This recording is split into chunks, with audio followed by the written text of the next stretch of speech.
नमस्कार दोस्तों, कैसे हैं आप। कल हमने क्या पढ़ा था? कल हमने पढ़ा था प्रकाश का क्या पढ़ा था कल हमने? भूल गए क्या? प्रकाश का प्रकीर्णन, स्कैटरिंग ऑफ लाइट। आज हम लोग क्या पढ़ने वाले हैं? आज हम लोग पढ़ने वाले हैं प्रकाश का वर्ण विक्षेपण, डिस्पर्शन ऑफ लाइट। क्या होता है डिस्पर्शन ऑफ लाइट, हम समझेंगे और बहुत बेहतर तरीके से समझेंगे। ठीक है, देखिए पहले इसका परिभाषा देख लीजिए, क्या कह रहा है परिभाषा। परिभाषा यार बहुत बेकार चीज होता है, इसको याद रखना बड़ा मुश्किल है।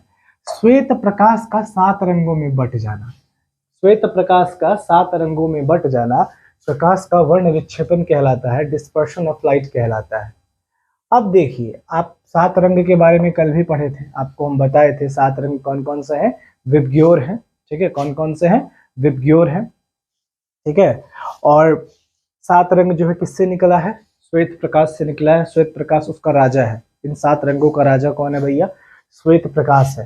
ठीक, तो हम पहले ये समझते हैं ना कि रंग कितने प्रकार के होते हैं। आपको पता है कि रंग 7 प्रकार के होते हैं, लेकिन इसके बावजूद भी हम ये समझेंगे कि उन प्रकारों में भी कुछ उप प्रकार होते हैं, कुछ और भी प्रकार होते हैं। ठीक है, अब देखिए 7 रंग होते हैं, ये तो आपको पता है। कौन सा कलम यूज करूं मैं? चलिए ही करते हैं 7 रंग। पहले ना हेडिंग बना लेते हैं ना, हेडिंग बना लेते हैं, समझेंगे श्वेत प्रकाश कैसे बटेगा 7 रंग में, समझेंगे। पहले रंग समझ लेते हैं। केसरिया तेरा इश्क पिया, एक गाना भी है, केसरिया रंग उसमें भी आ रहा है, हर चीज में रंग आता है, इंसान में भी आते हैं। अरे तेरा रंग कैसा है रे, मैंने देख लिया। तो रंग हर चीज में आता है ना। तो रंग के प्रकार, अब रंग तो 7 प्रकार के हैं, ये तो आप जानते ही हैं। देखिए एक बात मैं आपको बताऊं, रंग जो है ना 7 प्रकार जब हम बोलते हैं ना, तो ये तो हमने स्पष्टीकरण या सरलीकरण करने के लिए रख दिया है कि भाई रंग 7 है। वरना श्वेत प्रकाश जो है ना, क्योंकि ये श्वेत प्रकाश से 7 रंग बना है, ये श्वेत प्रकाश जो है ना, ये जो श्वेत प्रकाश है इसमें लाखों रंग है। ये लाखों रंग से बना है, इतने लाखों रंग से जिसके बारे में अभी वैज्ञानिक को पता भी नहीं है कितने रंग है, पता ही नहीं है वैज्ञानिक को अभी तक। ठीक, लेकिन हम लोग क्या बोले, हम लोग काम छोड़ आदमी, हम लोग काम चलाओ काम करते हैं। तो बोले यार कौन इतना याद रखे, कौन दिमाग पका यार, इससे अच्छा क्या करो भैया, सीधा 7 रंग मान लो यार, टेंशन फ्री रहेगा। विबग्योर नाम भी दे देते हैं, खुश रहो बस लाइफ में, ज्यादा दिमाग में टेंशन नहीं लेना। एक ही जन्म हुआ, पूरा जिंदगी भर रंग ही पढ़ते रहेंगे क्या? तो वैज्ञानिकों ने क्या किया, 7 रंग ही बोल दिया, और इसको क्या बोला, विबग्योर बोला। क्या बोला? विबग्योर। वी से आपको कल मैंने बोला था वॉयलेट, आई से इंडिगो, बी से ब्लू, जी से ग्रीन, वाई से येलो, ओ से ऑरेंज, आर से क्या, आर से क्या, रेड। ठीक, अब देखिए रंग के जो प्रकार होते हैं 2 होते हैं। पहला होता है बहुत, फिर हम सही से नहीं लिख रहे, सही से लिखेंगे हम, प्राथमिक रंग। हम कामचोर नहीं बनेंगे। प्राथमिक रंग, इसको ना प्राइमरी कलर कहते हैं। क्या कहते हैं? Primary colour. प्राइमरी कलर क्या होता है? देखिए 3 कलर ऐसा है जो प्राइमरी कलर होता है। पहला होता है रेड, दूसरा होता है ग्रीन, और तीसरा होता है ब्लू। ये तो आपको याद रखना ही रखना है। 7 कलर में भले आप 4 कलर भूल जाए, लेकिन ये जो 3 कलर है ये बहुत जरूरी है भाई, ये बहुत जरूरी है। क्यों जरूरी है भैया? क्योंकि इन्हीं रंगों को मिलाकर के द्वितीयक रंग का निर्माण होगा। इन्हीं 3 रंगों को मिला के किसका निर्माण होगा? द्वितीयक रंग का निर्माण होगा। इसीलिए प्राथमिक रंग को जो है हमेशा आपको याद रखना है। अब देखिए द्वितीयक रंग क्या होता है? द्वितीयक रंग, सेकेंडरी कलर, सेकेंडरी कलर। द्वितीयक रंग क्या होता है? जब 2 प्राथमिक रंगों को मिलाया जाता है तो उस रंग से जिस नए रंग का निर्माण होता है उसी को द्वितीयक रंग कहते हैं। जब 2 प्राथमिक रंगों को मिलाया जाता है, जब 2 प्राथमिक रंगों को मिलाया जाता है तो उन रंगों से मिलकर जो नए रंगों का निर्माण होता है उसको कौन सा रंग कहते हैं? उसको द्वितीयक रंग कहते हैं। ध्यान में रहेगा बात? नहीं रहेगा तो कोई बात नहीं, रहने दीजिए, क्योंकि इसका इतना जरूरत नहीं पड़ता है, पर इसका बहुत जरूरत पड़ता है भैया। ठीक है, तो रेड ग्रीन ब्लू, इसको शॉर्ट में याद रखिए ना, RGB। KGF का मूवी का नाम कैसे याद रखते हैं आप? KGF। वैसे RGB, यस इस फिल्म के निर्माता है, यस जो इस फिल्म के क्या निर्माता है, KGF में अभिनेता थे, इसमें निर्माता हो गए, प्रोड्यूसर हो गए। आप ऐसे याद रखिए RGB, RGB, RGB। एक फिल्म और आया था RRR, तो उसको भी ऐसे रख दिया, SS राजामौली अब RGB बनाने जा रहे हैं सिक्वल। प्राथमिक रंग है कौन सा, RGB, ठीक है। अब देखिए द्वितीयक रंग क्या होता है। द्वितीयक रंग जैसे मान के चलिए रेड है, ठीक है, और ग्रीन है, रेड है प्लस ग्रीन है, इससे कौन सा रंग बनता है, येलो रंग बनता है, ठीक है। इसी तरह रेड और ब्लू से कौन सा रंग बनता है, रेड और ब्लू से कौन सा रंग बनता है, तो मेजेंटा रंग बनता है। कौन सा रंग बनता है, मेजेंटा। अब देखिए हम आपको चाहें तो एडिट करके रंग भी यहाँ पे दिखा देंगे, येलो रंग किस प्रकार का होता है, मेजेंटा रंग किस प्रकार का होता है, लाल कैसा होता है, हम आपको सब बता देंगे। लेकिन आप क्या करेंगे फिर, अगर सब कुछ हम ही आपको पढ़ा दें तो आप अपना मस्तिष्क का प्रयोग कब करेंगे, सिर्फ रटने के लिए या सिर्फ समझने के लिए, नहीं, कुछ चीज आपको शोध करने के लिए भी छोड़ना पड़ेगा, ठीक है। आप जब तक नई चीजों को सीखने की प्रक्रिया में इन्वॉल्व नहीं रहेंगे तब तक आप इवॉल्व नहीं कर सकते हैं। इसीलिए मनुष्य को एक चीज हमेशा अपने दिमाग में रखना चाहिए, वो क्या है, वो है सीखने की प्रक्रिया में हमेशा इन्वॉल्व होना चाहिए, लर्निंग प्रोसेस में हमेशा उसको इन्वॉल्व होना चाहिए, जिज्ञासु होना चाहिए। अब मान के चलिए मैं आपको बताया प्राथमिक रंग, तो रेड और ब्लू से मेजेंटा, तो थोड़ा गूगल का यूज करिए, जाके सर्च कीजिए कि रेड और ब्लू से मेजेंटा बना तो मेजेंटा किस कलर का है, आपको देखिए मिल जाएगा। उससे क्या होगा कि आपका दिमाग जो है ना उन चीजों को अच्छे से समझ पाएगा, उसको प्रिंट कर पाएगा खुद के अंदर, ठीक है। इसीलिए कुछ मेहनत खुद से भी करिए, अगर सब कुछ हम बता देंगे ना तब तो हो गया, फिर तो आप अपना दिमाग लगाना ही बंद कर देंगे, ठीक है। तो इस चीज को आपको ध्यान में रखना है। तो आपको मैंने बता दी द्वितीयक रंग क्या है, जब दो प्राथमिक रंगों से मिलकर जिस नए रंग का निर्माण होता है वो क्या कहलाता है, द्वितीयक रंग कहलाता है। अब देखिए कि और कौन कौन से रंग के निर्माण हो सकते हैं, मैंने दो बताया है, बाकी आप खुद से ढूंढिए, खुद से शोध कीजिए कि और कौन कौन से नए रंगों का निर्माण किया जा सकता है इन तीन प्राथमिक रंगों को मिला करके। अच्छा एक बात बताइए आप, ये तो रंगों के प्रकार आप समझ गए ना, ये रंगों के प्रकार आप समझ गए ना, ठीक है, ठीक है, इसको हटाइए। अब मान लीजिए ये रेड है, ये ग्रीन है, ये ब्लू है। आप अंधेरा कर दीजिए अपने रूम को, बिल्कुल अंधेरा कर दीजिए, ठीक।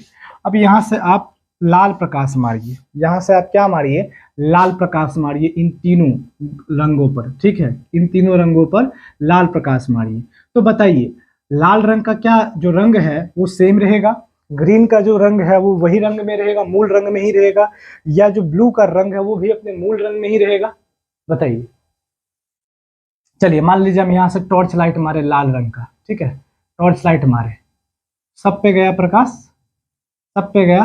अब देखिए जो लाल रंग से हमने टॉर्च लाइट मारा ना तो लाल दिखेगा हमको, लेकिन ये ग्रीन और ब्लू ना ब्लैक हो जाएगा, ग्रीन और ब्लू क्या हो जाएगा, ब्लैक हो जाएगा।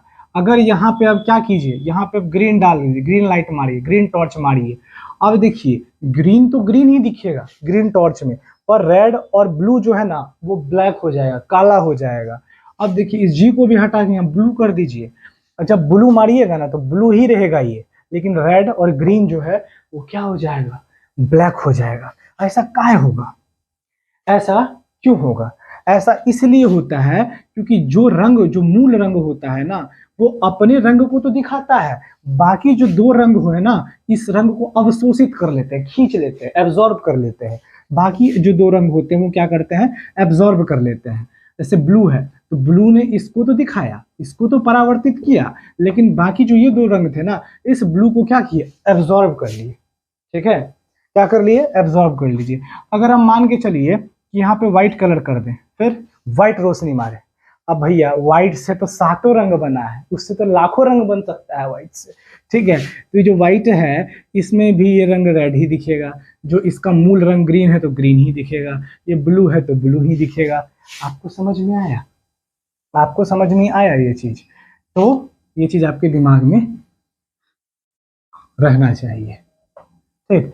अब हम मूल बात पे आते हैं, इसीलिए समझा क्योंकि जब आगे हम पढ़ेंगे ना देखिएगा आपको उसका जरूरत आएगा कहीं ना कहीं, ठीक है। अब देखिए यहाँ पे श्वेत प्रकाश का 7 रंगों में बढ़ जाना प्रकाश का क्या कहलाता है, वर्ण विक्षेपण कहलाता है। अब ये बात आपको ऐसे समझ में नहीं आएगा परिभाषा में, इस साला श्वेत प्रकाश कैसे 7 रंग में बटेगा। अभी बांटते हैं, देखिए कैसे बांटते हैं। मान लीजिए यहाँ एक प्रिज्म लीजिए, प्रिज्म आप लोगों ने कभी देखा है रियल में? रियल में ना देखा हो तो मूवी में तो देखा ही होगा। इजिप्ट में जो पिरामिड है ना, वो प्रिज्म के आकार का है। इजिप्ट में जो पिरामिड बना हुआ है 3 ऐसे करके, एक्समैन वगैरह सब मूवी में भी बहुत अच्छा से उसको दिखाया गया है, बहुत सारी मूवी में फिल्म में उसका शूटिंग हुआ है। द मम्मी रिटर्न्स, ये सब में पूरा इजिप्ट का जो पिरामिड है उसका चर्चा आता है। ठीक है, तो ये पिरामिड जैसा होता है, इसी को प्रिज्म कहिए, इसी को पिरामिड कहिए। अब यहाँ पे हम बैठा दीजिए सूर्य देवता को, इसको किसको बैठा दीजिए? सूर्य देवता को। नहीं सूर्य देवता को बैठाने का मन कर रहा है तो टॉर्च देवता को बैठा दीजिए। किसको बैठा दीजिए? टॉर्च देवता को, है ना। हम सूर्य देवता को बैठाएंगे, मेरे लिए ज्यादा पूजनीय, ज्यादा आदरणीय, ज्यादा माननीय ही है, तो ये सूर्य देवता है। अब ये श्वेत प्रकाश छोड़ रहे हैं, आपको बताए थे कल भी हम कि श्वेत प्रकाश सूर्य का खुद का अपना प्रकाश होता है। अब यहाँ से श्वेत प्रकाश जा रहा है, कौन सा प्रकाश जा रहा है? श्वेत प्रकाश जा रहा है। अब जैसे ही ये प्रिज्म से टकराएगा, अब ये प्रिज्म किसका हो सकता है? प्रिज्म कांच का, मान लीजिए कांच का ग्लास को, कांच ग्लास को आप प्रिज्म मान लीजिए, कांच का ग्लास को आप प्रिज्म मान लीजिए। ये कांच से बना हुआ है प्रिज्म, ठीक है, लेकिन इस आकार में बना हुआ है। अब जैसे ही यहाँ से सूर्य का श्वेत प्रकाश होगा, इसके अंदर जैसे ही घुसेगा ना, इसके अंदर जैसे ही घुसेगा, ये 7 रंगों में विभाजित हो जाएगा। 3 4 5 6 7, ये कितने रंगों में विभाजित हो जाएगा? 7 रंगों में। ठीक है, कौन कौन से रंगों में? VIBGYOR,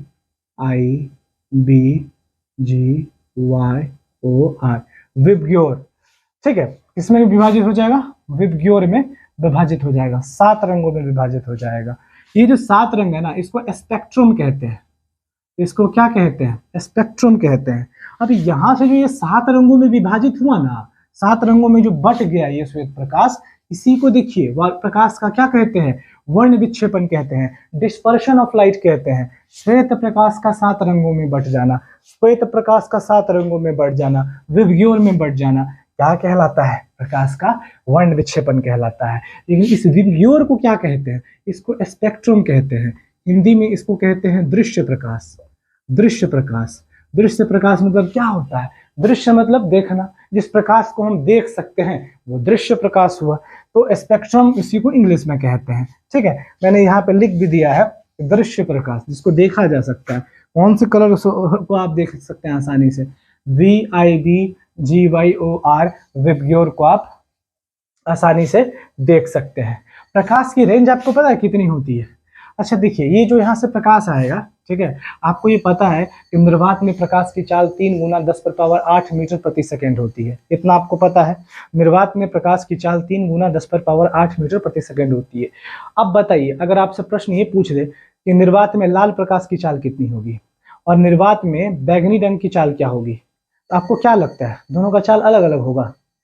दोनों का चाल अलग अलग होगा? बताइए, अगर आपसे कोई पूछ दे कि निर्वात में प्रकाश की चाल तुमने बोला 3 × 10⁸ मीटर प्रति सेकेंड है, 3 लाख किलोमीटर प्रति सेकेंड है, ठीक है, तो बताओ अगर लाल प्रकाश का निर्वात में चाल कितना होगा, अब बैगनी प्रकाश का कितना होगा? एग्जाम में पूछ दिया, क्या कीजिएगा? एकदम फ्री रहिएगा दिमाग। यहाँ क्या बोला? प्रकाश, तो ये 7 रंग क्या है? प्रकाश ही ना है भाई, ये 7 रंग क्या है? प्रकाश ही ना है। तो चाहे निर्वात में हो, हवा में हो, प्रकाश का चाल क्या होगा? सेम रहेगा। प्रकाश का चाल क्या रहेगा? सेम रहेगा। लेकिन जब उसको अवरोधक मिलेगा, अवरोधक मिलेगा, तब चाल डिफरेंट हो जाएगा, क्योंकि उसके बीच में अवरोध आ गया। निर्वात में नहीं रहा, अब वो क्या हो गया? अवरोध आ गया। अवरोध के रूप में क्या आ गया यहाँ पे?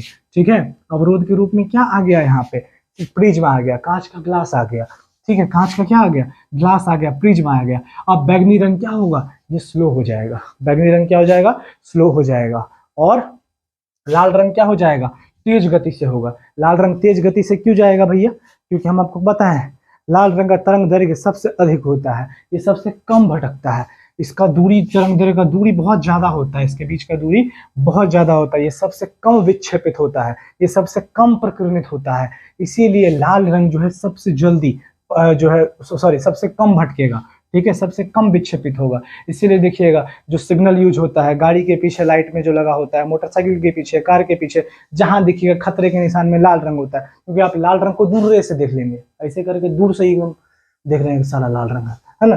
तो मान के चलिए लाल रंग इसीलिए इसको जो है, इसका तरंगदैर्घ्य चूंकि सबसे ज्यादा होता है इसीलिए सबसे कम विक्षेपित होगा। मैंने यहाँ लिखा है। थोड़ा तरंगदैर्घ्य के बारे में 2-4 बात और जान लीजिए। कल तो आपको हम बता दिए थे कि दो उत्तरोत्तर श्रृंग और गर्त के बीच की दूरी को तरंगदैर्घ्य कहते हैं। प्रकाश के तरंगों के बीच की दूरी को तरंगदैर्घ्य कहते हैं। इसको ना लैम्डा से संबोधित करते हैं, इसको लैम्डा कहते हैं। उल्टा वाई, उल्टा वाई, वाई ऐसे बनता है ना, इसको उल्टा कर दीजिए तो लैम्डा कहलाएगा। इसको क्या कर दीजिए, उल्टा कर दीजिए, इसी को उल्टा कर दीजिए तो क्या कहलाएगा ये, ठीक है। ये अब इसका जो प्रकाश का रेंज होगा या प्रकाश का जो तरंग दैर्घ्य होगा, ठीक है, प्रकाश का तरंग दैर्घ्य जो होगा वो कितना होगा। प्रकाश का तरंग दैर्घ्य का बात कर रहे हैं, किसी खास रंग के तरंग दैर्घ्य की बात नहीं कर रहे हैं। प्रकाश का रेंज अथवा इसका तरंग दैर्घ्य वेवलेंथ कितना होता है, इसका जो होता है वो होता है 7800 से लेके 3900 एंगस्ट्रॉम। आप बोलिएगा ये एंगस्ट्रॉम क्या होता है, ये एंगस्ट्रॉम क्या होता है।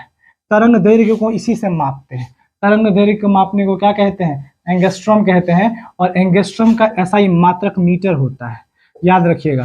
तरंग दैर्घ्य को मापने का जो इकाई होता है वो क्या होता है, एंगस्ट्रॉम होता है। तरंग दैर्घ्य के प्रकाश के रेंज को किस में मापा जाता है, एंगस्ट्रॉम में मापा जाता है। जब हम भौतिक राशियां पढ़ेंगे, द्विमीय सूत्र पढ़ेंगे, उसमें हम पूरा डिटेल में बता देंगे, एंगस्ट्रॉम, विद्युत धारा, फलना ढिमकाना, एक भी चीज नहीं छोड़ेंगे। लेकिन अभी फिलहाल यहाँ पर वो नहीं कर रहे हैं, ठीक है। तो अभी नॉर्मल तरीके से चीज होगा, समझिए। 7800 से 3900 कितना होता है, 78, थोड़ा अच्छे से लिख देते हैं वरना आप लोग क्या पता भूल जाए। एग्जाम में क्वेश्चन पूछता है इससे, याद रखना, बीपीएससी में पूछा भी है। 7800 से 3900 एंगस्ट्रॉम, ठीक है।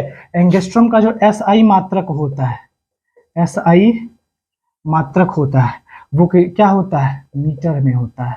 इसमें होता है मीटर में होता है, किसमें होता है, मीटर में होता है। ये प्रकाश का क्या है, तरंग दैर्घ्य है 1800 से 39। लेकिन अगर वही पूछ दे लाल प्रकाश का कितना होगा, लाल प्रकाश का अगर तरंग दैर्घ्य आपसे पूछ दे, रेंज पूछ दे, तो मैंने बताया कि जब अवरोधक से टकराता है तब इसका स्पीड स्लो ज्यादा हो सकता है। लेकिन अगर अवरोध कहीं नहीं हुआ तो इस सब का प्रकाश का स्पीड सेम रहेगा। लेकिन यहाँ चूंकि अवरोध है तो इसीलिए लाल प्रकाश का, सब प्रकाश का अपना तरंग दैर्घ्य है। लेकिन आपको दो चीज का ज्यादा याद रखना है, क्योंकि दो चीज से ज्यादा प्रश्न पूछे जाने की संभावना है, एक लाल एक बैगनी। जो सबसे ऊपर वाला होता है ना, लोग उसको याद रखते हैं। जो सबसे ईमानदार पुलिस वाला होता है, या जो सबसे ईमानदार पॉलिटिशियन राजनेता होते हैं, लोग उसको सबसे ज्यादा याद रखते हैं। या जो सबसे भ्रष्ट राजनेता होता है या जो सबसे भ्रष्ट पुलिस वाला होता है, लोग उसको याद रखते हैं, बीच में किसी को नहीं रखते हैं। इसीलिए जिंदगी में कभी कुछ करना हो, बनना हो, तो सर्वश्रेष्ठ बनिएगा, ठीक है। किसी भी मामले में सर्वश्रेष्ठ बनने का प्रयास कीजिएगा। ऑब्वियसली मैं नहीं कहूंगा कि आप निगेटिव अर्थों में बने, नकारात्मक अर्थों में सर्वश्रेष्ठ बने, पर हाँ, अगर आपको बनना है तो हमेशा आप सर्वश्रेष्ठ रूप में जो है क्या करिएगा, बनिएगा। यही कहना था। अब लाल प्रकाश के बारे में हम आपको बता रहे थे ना, लाल प्रकाश का क्या होता है जानते हैं, कितना तरंग दैर्घ्य होता है, 1800 से 7800 से, माफी चाहता हूँ, 7800 से 6400 एंगस्ट्रॉम। और बैगनी रंग का कितना होता है, बैगनी रंग का कितना होता है, इसका होता है 4300 से लेके 4000 एंगस्ट्रॉम। याद रखिएगा, लाल प्रकाश का 7800 से 6400 एंगस्ट्रॉम और बैगनी रंग का 4300 से 4000 एंगस्ट्रॉम, ठीक है। ये आपको याद रखना है। अब हम क्या बोल रहे थे, सबसे ज्यादा विक्षेपण किस रंग का होगा। अब तरंग दैर्घ्य सबसे अधिक लाल का, सबसे कम बैगनी का, तो विक्षेपण, विक्षेपण मतलब फैलेगा, मुड़ेगा सबसे ज्यादा कौन, बैगनी रंग मुड़ेगा। सबसे ज्यादा कौन मुड़ेगा, बैगनी। और सबसे कम कौन मुड़ेगा, रेड। क्यों, क्योंकि रेड का क्या है, तरंग दैर्घ्य सबसे ज्यादा है, वो कम विक्षेपित होगा। जैसे कम से कम प्रकीर्णित हुआ था ना, कम प्रकीर्णित कौन होगा, लाल रंग। और सबसे ज्यादा प्रकीर्णित कौन होगा, बैगनी रंग। उसी प्रकार से सबसे ज्यादा विक्षेपित कौन होगा, बैगनी रंग। और सबसे कम विक्षेपित कौन होगा, लाल रंग। क्यों ऐसा होगा, क्योंकि लाल रंग का जो तरंग दैर्घ्य है वो क्या है, सबसे अधिक है, और बैगनी रंग का तरंग दैर्घ्य क्या है, सबसे कम है। समझ में आया। तो अब बात की चलिए, हम प्रकाश का रेंज का, हम तरंग का बात कर रहे थे, ये सब तो ठीक है ना, समझ में आ गया होगा आपको, ठीक है। अब यहाँ पे सूर्य का प्रकाश आया, 7 रंगों में बट गया। इसी घटना को क्या कहते हैं, प्रकाश का, क्या कहते हैं, प्रकाश का वर्ण विक्षेपण कहते हैं। उम्मीद है आपको समझ में आ गया होगा, इसमें ज्यादा कुछ समझने लायक है ही नहीं, ठीक। अब लेकिन आप बात करते हैं वर्ण विक्षेपण का उदाहरण पे, ठीक है। उदाहरण पर, उदाहरण क्या है, इंद्रधनुष। उदाहरण क्या है, इंद्रधनुष। अगर आपसे एग्जाम में पूछ दे कि इंद्रधनुष किसका उदाहरण है, तो आप क्या बोलेंगे। अगर आपसे पूछ दे कि इंद्रधनुष किसका उदाहरण है, तो आप क्या बोलेंगे, प्रकाश के वर्ण विक्षेपण का उदाहरण है। इंद्रधनुष तो आपने देखा होगा ना, रेनबो तो आपने देखा ही होगा। इंद्रधनुष जो है वो कैसा होता है? इंद्रधनुष 7 रंगों का होता है, ये बात तो आप जानते ही है ना। इसको बढ़िया से चलिए आज समझते हैं इंद्रधनुष को। इंद्रधनुष को बढ़िया से समझते हैं। इंद्र धनुष और रेनबो, रेनबो, इंद्रधनुष। इंद्रधनुष कितने रंगों से मिलकर बना होता है? 7 रंग से। इसका उदाहरण है वर्ण विक्षेपण का उदाहरण है, ठीक है, डिस्पर्शन ऑफ लाइट का उदाहरण है। लेकिन अब सवाल बनता है भाई, इंद्रधनुष 7 रंगों का बनता है, ये तो हमको पता है, पर ये बनता कैसे है? इंद्रधनुष बनता कैसे है, यही तो हमको पता नहीं है। हम तो देखे बचपन में कि 7 रंग का बना था, पर बना कैसे था भाई? बना कैसे था? आज तक समझ में नहीं आया इस बात का हमको, बना कैसे था। आइए बनाते हैं आज इंद्रधनुष को यहीं पर, ठीक है। अब देखिए, मान के चलिए यहाँ सूर्य देवता है, सूर्य देवता है, ये पृथ्वी है जहाँ पे आप रहते हैं, रहती हैं, या रहता रहती दोनों है, ठीक है, रहता रहती दोनों है। अब यहाँ से सूर्य देवता है, ये बादल हो गया, ठीक है, ये क्या हो गया? बादल हो गया। बादल से क्या हो गया? आज बादल का मन हुआ बरसने का, वर्षा करने का मन हो रहा है बादल को आज, वो वर्षा कर रही है, वर्षा कर रही है, ठीक है। अब यहाँ से अब वर्षा हो रहा है, ठीक। अब इधर से सूर्य का रोशनी पड़ा, यहाँ क्या पड़ा? सूर्य का क्या पड़ा? रोशनी पड़ा। सूर्य का क्या पड़ रहा है? रोशनी पड़ रहा है। तो जब पृथ्वी पे सूर्य का रोशनी पड़ रहा है भाई, तो वर्षा की बूंदों से टकराएगा कि नहीं टकराएगा? जब सूर्य का रोशनी पड़ेगा तो वर्षा की बूंदों से टकराएगा कि नहीं टकराएगा? बताइए।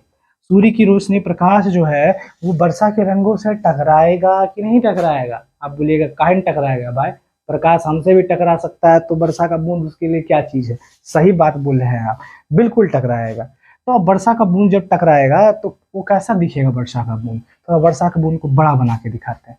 ऐसे तो गोल होता है, रुकिए, ऐसे तो वर्षा का बूंद कैसा होता है? गोल होता है। वर्षा का बूंद गोल होता है, पर जब ये जमीन पे गिर रहा है, जमीन पे जब गिर रहा है तो इतना वेग में गिरेगा तो इसका आकार कैसा हो जाएगा? इसका आकार देखिएगा, माफी चाहता हूं, इसका आकार ऐसा हो जाता है, इस ऐसे गिर रहा है ना, तो इधर जो है ये जो प्रिज्म टाइप का हो जाता है, इसका इधर मुंह बड़ा होता है, इधर मुंह छोटा होता है, ठीक है। अभी भी मैं बूंद को सही तरीके से नहीं बना पाया हूं, पर आप भावना को समझिए। वर्षा का बूंद कैसा हो जाता है? इस तरीके से गिरता है जमीन पर, और इसी समय सूर्य का प्रकाश इसमें घुसा, सूर्य का श्वेत प्रकाश इसमें क्या हुआ? घुसा। अब क्या है ये? प्रिज्म की तरह बनल है कि नहीं बनल है? अब प्रकाश का वर्ण विक्षेपण क्या कहता है कि जब श्वेत प्रकाश किसी प्रिज्म में घुसता है तो कितने रंगों में विभाजित हो जाता है? 7 रंगों में विभाजित हो जाता है। तो यहाँ जैसे ही वर्षा का बूंद घुसा, कितने रंगों में विभाजित हो जाएगा? 7 रंगों में विभाजित हो जाएगा। लेकिन अभी ये जो रंग का विभाजन हुआ है, ये कहाँ हुआ है? ये कहाँ हुआ है? ये कौन से माध्यम में हुआ है? ये वर्षा की बूंद में हुआ है। वर्षा का बूंद क्या है? जल है। जल क्या है? सघन माध्यम है। और आपको मैंने प्रकाश का पूर्ण आंतरिक परावर्तन जब पढ़ाया था तो उसमें मैंने आपको क्या बताया था कि जब प्रकाश सघन माध्यम से विरल माध्यम में प्रवेश करती है तो क्या, जब प्रकाश सघन माध्यम से विरल माध्यम में प्रवेश करती है तो जब वो क्रांतिक कोण से नीचे आती है तो वापस सघन माध्यम में ही घुस जाती है। जब वो क्रांतिक कोण से नीचे आती है तो वो क्या होती है? सघन माध्यम में ही वापस घुस जाती है। यही ना बताया था, इसी को ना प्रकाश का पूर्ण आंतरिक परावर्तन कहे थे। तो प्रकाश आ कैसे रहा था? प्रकाश पूर्ण आंतरिक परावर्तन सघन से विरल माध्यम में जा रहा था। पहले देखिए, यहाँ से वर्ण विक्षेपण हुआ, जैसे वर्ण विक्षेपण हुआ घुसा सघन माध्यम में, प्रकाश सघन माध्यम में जैसे घुसा बना, लेकिन सघन माध्यम से विरल माध्यम में जाने पर क्या होगा? हमेशा प्रकाश का पूर्ण आंतरिक परावर्तन होगा, total internal reflection of light होगा। होगा कि नहीं होगा? तो इससे बाहर कैसे निकलेगा? तो यहाँ से टकराया, और मैंने आपको पूर्ण आंतरिक परावर्तन कैसे बताया था? प्रकाश ऐसे इसके अंदर ही रह जाएगा घुरमुड़ा करके, बाहर निकलने ही नहीं देगा, बाहर निकलने ही नहीं देगा। तो यहाँ से भी टकराएगा प्रकाश, इस जगह से टकराया प्रकाश, ये 7 रंग टकराया। अब देखिए पहले सघन माध्यम में घुसा, विरल से सघन माध्यम में घुसा, इन सघन माध्यम से अब विरल माध्यम में जाना चाह रहा है। अगर सघन माध्यम से विरल माध्यम में अगर जाना होगा प्रकाश को, तो प्रकाश को क्या करना पड़ेगा, क्रांतिक कोण से ऊपर होना पड़ेगा कि क्रांतिक कोण से नीचे होना पड़ेगा। आप बोलिएगा भैया क्रांतिक कोण से ऊपर होना पड़ेगा, क्रांतिक कोण से नीचे जाएगा तो फिर तो सघन माध्यम में घुस जाएगा ना भाई, तो क्रांतिक कोण से क्या होना पड़ेगा, ऊपर होना पड़ेगा। ठीक है, तो अब बताइए जब प्रकाश आया यहाँ से, ये देखिए टकराया प्रकाश यहाँ पर, ठीक है, तो इसका जो अपवर्तन कोण है, इसका जो अपवर्तन कोण है वो क्रांतिक कोण से क्या हो गया, कम हो गया, क्रांतिक कोण से कम हो गया। तो जैसे ही क्रांतिक कोण से कम हो गया, प्रकाश बाहर निकल जाएगा कि नहीं निकल जाएगा, जैसे ही क्रांतिक कोण से कम हो जाएगा, प्रकाश बाहर निकल जाएगा कि नहीं निकल जाएगा, प्रकाश बाहर निकल जाएगा कि नहीं निकल जाएगा। नहीं समझ में आया, नहीं समझ में आया। सघन माध्यम से विरल माध्यम में प्रवेश करेगा, लेकिन अब जो है प्रकाश जो है, मैंने आपको क्या बताया था, क्रांतिक कोण से ऊपर होना चाहिए। तो क्रांतिक कोण तो ये लाइन है ना, देखिए तो ये सीधा हुआ है क्या, ये सीधा हुआ है क्या, क्रांतिक कोण से टच हुआ है क्या, नहीं टच हुआ है। तो क्रांतिक कोण से ये क्या है, ऊपर की ओर है। तो जैसे ही ऊपर की ओर है, विरल माध्यम में घुसेगा कि नहीं वापस, इसको रोकने के लिए कोई है क्या, नहीं है रोकने के लिए। तो भले आंशिक रूप से इसका यहाँ पे पूर्ण आंतरिक परावर्तन भी हुआ, अपवर्तन भी हुआ और परावर्तन भी हुआ, मतलब तीनों घटना इस बूंद के अंदर हो गई, और वहां से फिर ये वापस निकली। तो ये 7 कलर जो है जब यहाँ से वापस निकली विरल माध्यम में, विरल माध्यम में क्या होता है, हवा, विरल माध्यम में क्या होता है, हवा, सघन माध्यम में क्या होता है, जल। तो सघन माध्यम से जब ये विरल माध्यम में निकला तो रेनबो के रूप में बाहर निकला। किसके रूप में निकला, रेनबो के रूप में बाहर निकला, इंद्रधनुष के रूप में बाहर निकला। इसी घटना को क्या कहते हैं, 7 रंगों में बट जाने की घटना, जो 7 रंग में बटा, यही इंद्रधनुष कहलाया। अब आप इंद्रधनुष कहाँ देख सकते हैं, अगर आपको हमेशा इंद्रधनुष देखना तो कहाँ देख सकते हैं, वर्षा उर्षा में तो बहुत कम ही दिखता है, क्योंकि उतना मूसलाधार होता नहीं है और उस समय सूर्य उगता नहीं है, श्वेत प्रकाश पर नहीं पाता है। और अगर आपको सबसे अच्छा देखना हो इंद्रधनुष, तो आप कभी गूगल पे सर्च कीजिएगा नायाग्रा फॉल्स, नायाग्रा, नायाग्रा, भियाग्रा नहीं, नायाग्रा फॉल्स,